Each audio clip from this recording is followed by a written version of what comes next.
Tourist bridge accident in Alishan claims 1 life, injures 4. Taipei domes leaks raise concerns during first major international baseball event. TPP legislator Huang Shan-shan opposes proposed constitutional court amendments. China's slowing economy creates pressure on Singles' Day sales. 35 people killed as driver rams into crowd. Archbishop of Canterbury resigns amid abuse scandal. New Zealand offers national apology to people abused in care. Emperor penguin found 2,000 miles from home.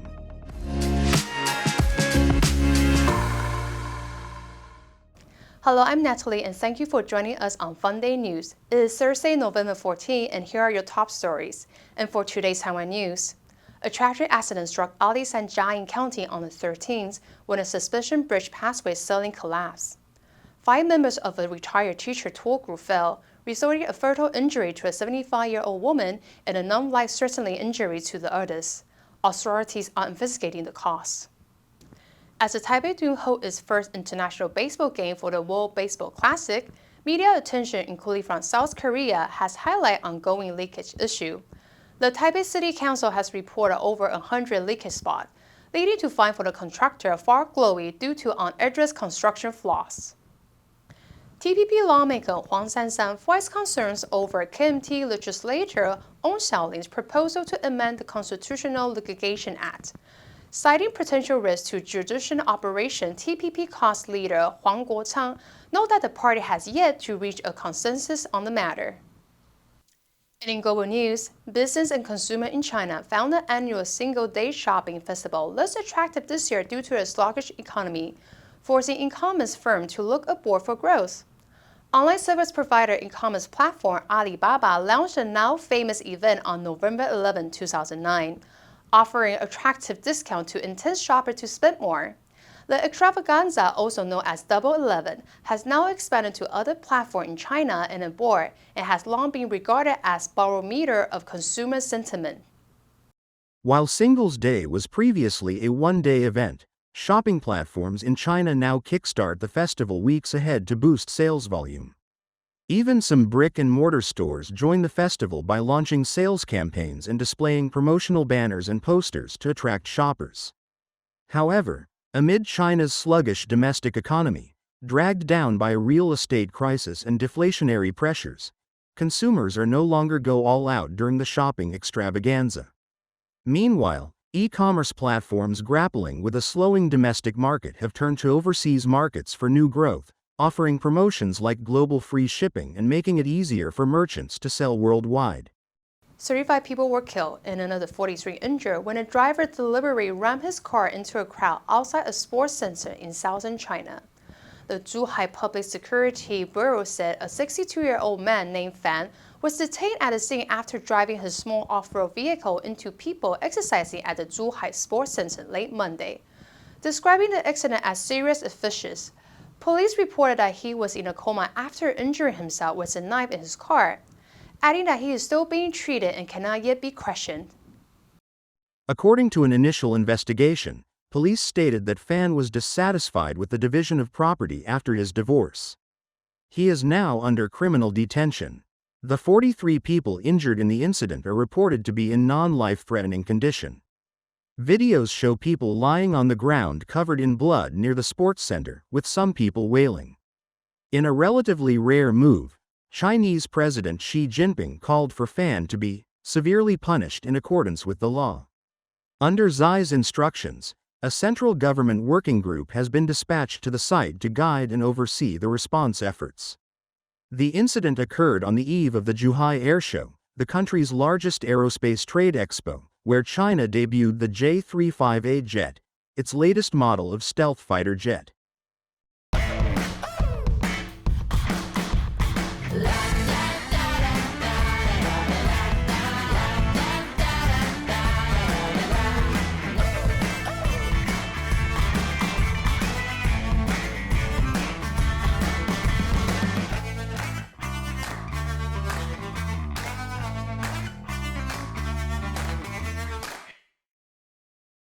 Archbishop of Canterbury Justin Welby resigned Tuesday after an independent investigation found that he failed to alarm authority about a serial physical and sexual abuser who preyed on more than 100 young boys and men at Christian holiday camps on 2 continents. Welby learned in 2013, shortly after taking the reins of the global Anglican Church, that John Smith had fictionized about 30 people in the United Kingdom and 85 more in Africa over 5 decades. Smith was already under investigation by police in the UK when he died in 2018 at age 77 in Cape Town, South Africa. However, the abuse allegations against Smith were not made public until 2017, when police launched an investigation prompted by a report from Britain's Channel 4 television station.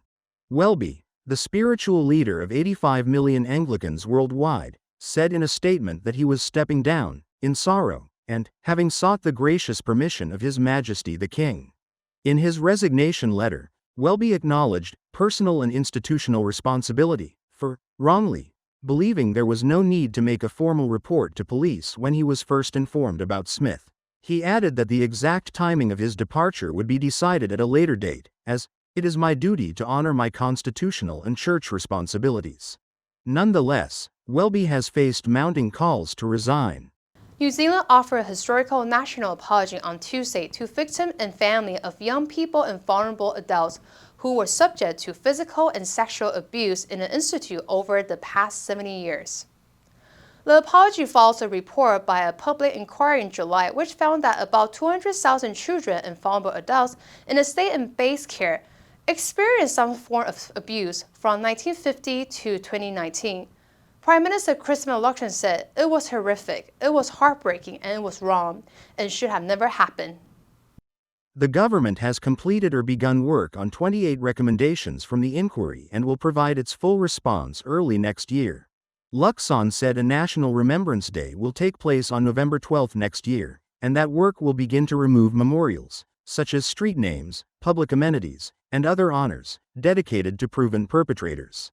Instead, the country will honor the victims, many of whom were buried in unmarked graves at psychiatric and other care sites in New Zealand. A bill containing various measures to improve safety in state care was scheduled for its first reading in Parliament on Tuesday. The Royal Commission of Inquiry was the longest and most complex inquiry ever undertaken by New Zealand, involving testimony from more than 2,300 abuse survivors in the country of 5.3 million. A Moorish impale penguin found more than 2,000 miles from its icy Antarctic home is being cared by a wildlife expert. The penguin was discovered on a popular tourist beach in the town of Denmark in southwestern Australia on November 1st. It was removed from the beach to avoid potential stress. Authorities haven't explained why the penguin first chose some 2,200 miles north of the water off the Antarctic coast. This is the first recorded instance of the imperial, the largest penguin species, reaching Australia. Seabird rehabilitator Carol Biddulph is now caring for the animal. She said, "The bird sort of turned at an angle, and I could see its backbone protruding. I thought, this bird is severely undernourished, so that was a real consideration for bringing it in." The team initially weighed the penguin at about 50 pounds, only around half the weight of a healthy male. It stands at approximately 3 feet, 3 inches tall. Biddulph said, "It's such a privilege to be part of this bird's journey. Never in my wildest dreams did I think I'd ever have an emperor penguin to care for. It's just amazing."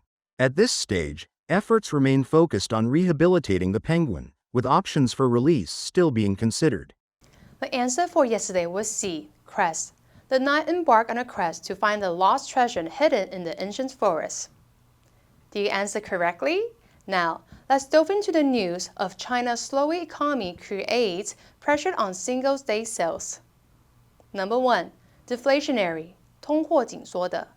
Central banks often lower interest rates during a deflationary period to stimulate economic growth. Number 2. Grapple, 努力应对抓住. The company is grappling with supply chain issues due to global crisis. Number 3.